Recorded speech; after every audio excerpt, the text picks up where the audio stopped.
Flow of காக்கோடைய working principal பார்க்கலாம். So பாய்லருடைய அவுட்லெட்டில் இந்த flow of காக்கை வந்து கனெக்ட் பண்ணியிருப்பாங்க.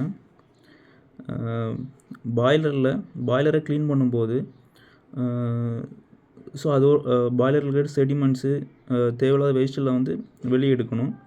ஸோ அந்த டைமில் இந்த ப்ளோ ஆஃப் காக்கை வந்து ஓப்பன் பண்ணியாச்சுன்னா ஹை ப்ரெஷரில் பாய்லர் இருக்கிற செடிமெண்ட்ஸு அழுக்கு எல்லாமே அடித்து அப்படியே பைப் மூலமாக வெளியே போயிடும்.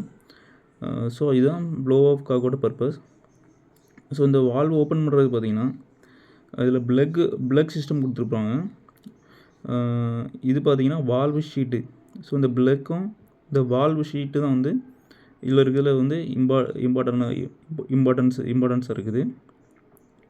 ஸோ ஒருவேளை இந்த வால்வு ஷீட்லேயோ ப்ளக்லேயோ ஏதோ கிராக்ஸ் ஏதோ உருவாகிடுச்சுன்னா, அதாவது பாய்லர்லேருந்து வரக்கூடிய செடிமெண்ட்ஸ் மூலமாக ஏதாச்சும் கிராக்ஸ் ஏதோ உருவாச்சுன்னா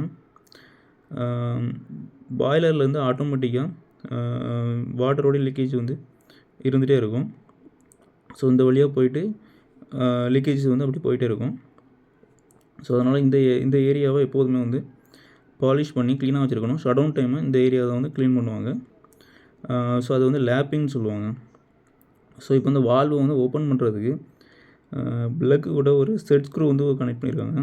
ஸோ இந்த செட் ஸ்க்ரூவை கிளாக் வைஸ் டைரெக்ஷனில் வந்து ரொட்டேட் செய்யும்போது ப்ளக் வந்து மேலே மாற போகும். ஸோ இந்த ப்ளக் மேலே மாற போகும்போது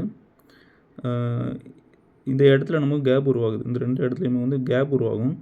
ஸோ இந்த மாதிரி கேப் உருவாகும் போது பாய்லர்லேருந்து வாட்டர்லாம் தேவையில்லாத அழுக்கு வாட்டர் இல்லாமல் இந்த வழியாக வந்து நமக்கு வந்து அவுட்லெட் மூலமாக வந்து வெளியே போயிடும். ஸோ நமக்கு எந்த அளவுக்கு வால்வ் ஓப்பன் பண்ணணுமோ அந்தளவுக்கு செட் ஸ்க்ரூ ரொட்டேட் பண்ணியாச்சுன்னா ப்ளக் வந்து ஓப்பன் ஆகும். ஸோ இதில் நடுசில் பார்த்திங்கன்னா ப்ளக்கு நடுசு வந்து ஸ்லாட் வந்து கொடுத்துருப்பாங்க. ஸ்லாட்னால் என்னென்னா இந்த ஏரியா வந்து எம்டியாக இருக்கும். ஏன்னா நமக்கு வந்து ப்ளக் அவுட் சைட் மட்டுமே வந்து நமக்கு வந்து இருந்தால் போதும். நடுசில் வந்து ஏரியா தேவையில்லை. அதனால் வந்து இது வந்து எம்டியாக கொடுத்துருப்பாங்க. ஸோ இதில் பார்த்திங்கன்னா வாட்டர் வந்து இன்லெட்லோடு வருது, மறுபடியும் அவுட்லெட் வெளியே போகுது. ஸோ வெளியே போகும்போது வால்வில் ஏதாவது லீக்கேஜ் ஏற்படுறதுக்கு வாய்ப்பு இருக்குது.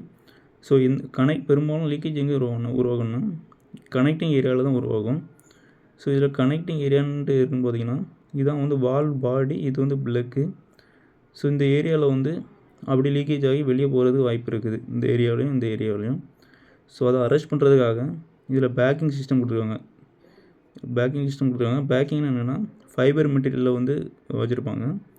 ஸோ இந்த ஃபைபர் மெட்டீரியல் வந்து சுற்றி வந்து வைக்கும்போது இந்த இடத்துலேருந்து அப்படி வந்து லீக்கேஜ் வெளியே வர்றதுக்கு வாய்ப்பு கிடையாது. ஸோ அதை அப்படியே அரெஸ்ட் பண்ணிடும். ஸோ அதுக்கு மேலே பேக்கிங் சொல்லி கொடுத்துருக்காங்க. இது எது கொடுத்துருக்காங்கன்னா